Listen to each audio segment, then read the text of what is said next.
تمدن، تمہاری زبان، تمہاری ثقافت، اور پھر تمہارے مذہب کے اوپر حملہ ہوگا. تمہارا جدا گونا تشخص ختم کیا جائے گا. آج وہ نعرہ لگ رہا ہے ہندوستان میں، ہندوتوا ہندوتوا.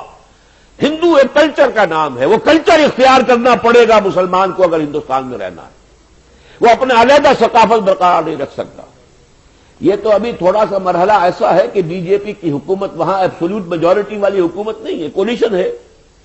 اب کولیشن کی حکومت میں ظاہر بات ہے کولیشن پارٹی دوسری جو ہے ان کی رائے کو بھی مد نظر رکھنا پڑتا ہے، ورنہ ان کے تو جو ان کا مینیفیسٹو تھا اس میں شامل تھا کہ کامن سول کوڈ. یہ کیا نکاح طلاق کے جو احکام مسلمان اپنے علیحدہ لیے پھرتے ہیں، مسلمانوں کے تشخص کے لیے ایک ہی یہ چادر اور چار دیواری کا حصار جو رہ گیا ہے، اس کی وجہ سے ان کا ایک جداگانہ تشخص قائم ہے. ان کی ایک علیحدہ آئیڈینٹی ہے. ختم کریں گے اس کو.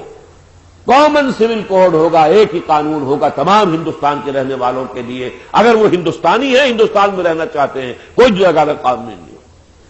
اس کے اوپر تو حملہ ہوگا. اگر جس رفتار سے بی جے پی آگے آئی ہے، اگر اس کو پیش نظر رکھے تو نیکسٹ اسٹیپ کیا ہوگا؟ ایبسولوٹ میجورٹی والی حکومت اس کی آئے گی.